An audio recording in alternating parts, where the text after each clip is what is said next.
je m'appelle Elodie, je suis la fée du tri, je suis home organizer et aujourd'hui je vous fais visiter ma maison.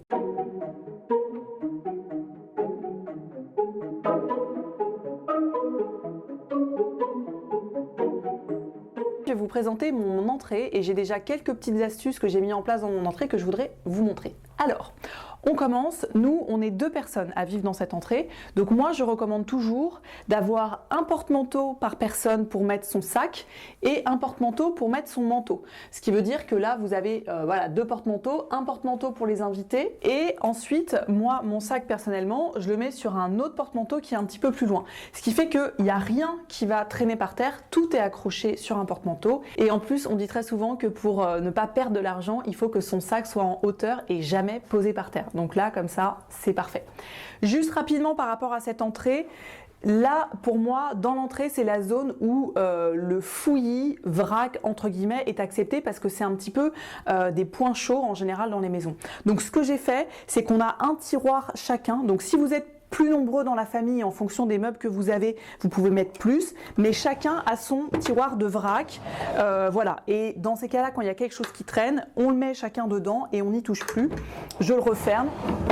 Et c'est ok d'avoir un petit peu de bazar. Et enfin, la dernière chose que je voulais vous montrer, c'est le rangement à chaussures que j'ai. J'utilise des supports à chaussures qui sont comme celui-là. Et donc, je peux ranger toutes mes chaussures ici. C'est très pratique et très accessible. Vous les trouvez n'importe où sur Internet. Et comme ça, toutes mes chaussures sont rangées au même endroit. Et si jamais je veux acheter une nouvelle paire de chaussures, je sais qu'il faut que j'en enlève une pour en remettre une parce que j'ai pas plus de place. Alors ensuite, on peut aller regarder la chambre. Donc la chambre pour moi c'est vraiment un endroit qui doit être épuré et c'est la priorité dans une maison pour que la chambre soit bien rangée. Donc nous on est resté sur quelque chose de très simple.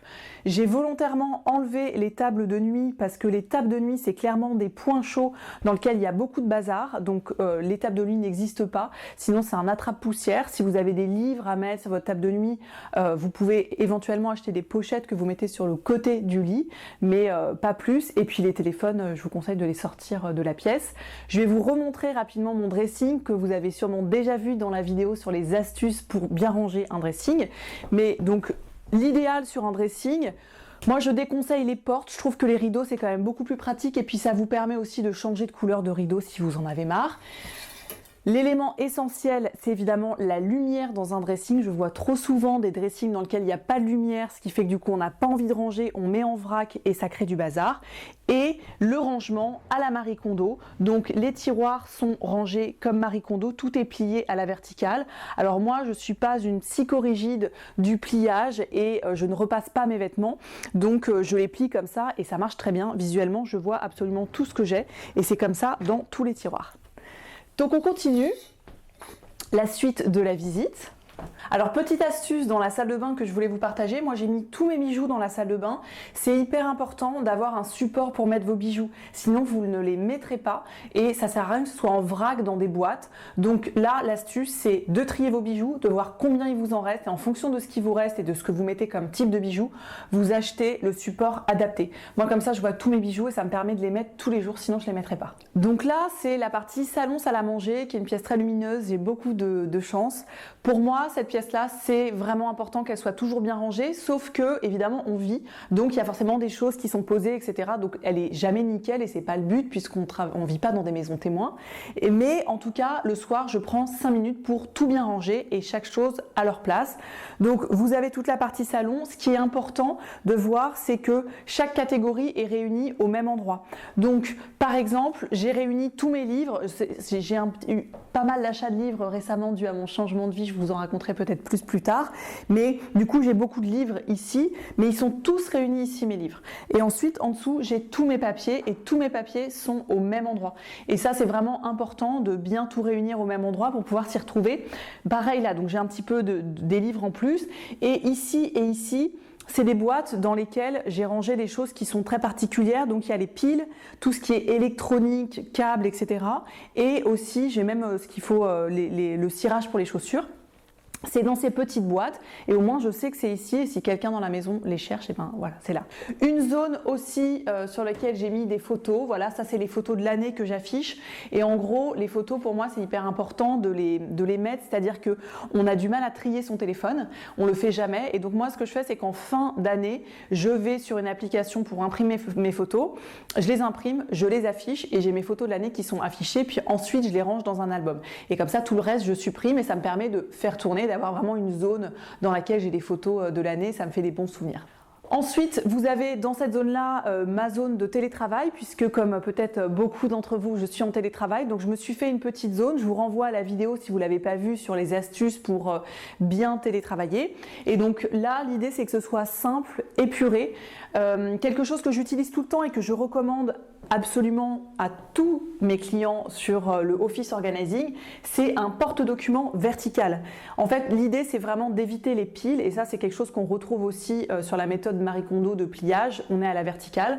Donc là pour éviter les piles, eh ben, on range les papiers à la verticale. Je vous renvoie à d'autres vidéos pour savoir comment trier les papiers, c'est un autre sujet. Mais en tout cas ça c'est essentiel, s'il y a un truc à acheter sur le bureau, c'est ça.